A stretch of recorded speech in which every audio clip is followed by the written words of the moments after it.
America అధ్యక్షుడైన president Donald Trump నా మిత్రుడు 30 సంవత్సరాల నుండి చట్టవిరుద్ధంగా, అమెరికా చట్టవిరుద్ధంగా, యుఎన్ చార్టర్ విరుద్ధంగా ఇంటర్నేషనల్ వార్ క్రైమ్ చేసి వెనజువెలా అనే ప్రెసిడెంట్ని దాడి చేసి 116 మందిని చంపి కిడ్నాప్ చేసి ఎత్తుకొచ్చి అమెరికా దేశంలో న్యూయార్క్లో ఆయన్ని పెట్టారు.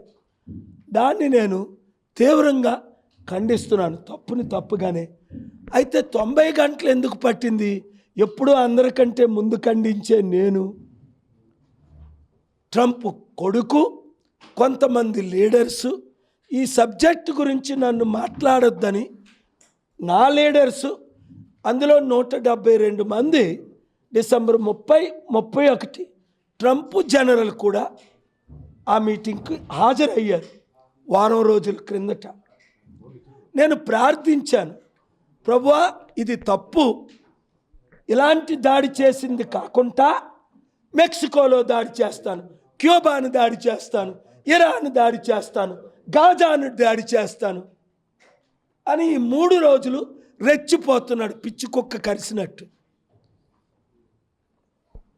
ట్రంప్కి నేను పర్సనల్గా మెసేజ్ పెట్టాను, కాల్ చేయలేదు. 72 గంటలు టైం ఇచ్చాను, కాల్ చేయలేదు. వాళ్ళ ఫ్రెండ్స్, అడ్వైజర్స్ కాల్ చేశారు. అంటే నీకు అంత గర్వమా? 2 సార్లు నేను ఇంపీచ్ చేయించా. Save America and the world from Trump అని అమెజాన్లో గూగుల్ చేసి చదవండి. నీకు కరోనా వస్తుందని రాశాను ఫిబ్రవరి 24, 2020లో. నువ్వు ఓడిపోతావు అన్నాను, నువ్వు ఇంపీచ్ అవుతావు అన్నాను, నువ్వు జైలుకి వెళ్తావు అన్నాను, అరెస్ట్ అవుతావు అన్నాను. 4 2020లోనే అయిపోయాయి.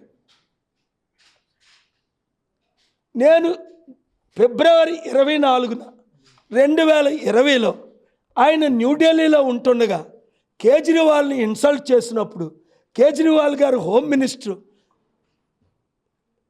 జితేంద్ర సింగ్ నాకు కాల్ చేసినప్పుడు, అయ్యా ట్రంప్ వైఫ్ మా స్కూల్స్కి వస్తుంది, మేము ముఖ్యమంత్రి, మమ్మల్ని తీసుకోవట్లేదు, రానివ్వట్లేదు అంటే ట్రంప్తో మాట్లాడా. 5 నిమిషాలు కేజ్రీవాల్ని రానిచ్చారు. అప్పుడు నేను ఇంకో మాట అన్నా, నువ్వు హిందువులు, ముస్లింలు, క్రిస్టియన్స్ ముఖ్యంగా దాడులు జరుగుతుంటే మోదీని ఎందుకు ఖండించట్లేదు? ఖండించమన్నా.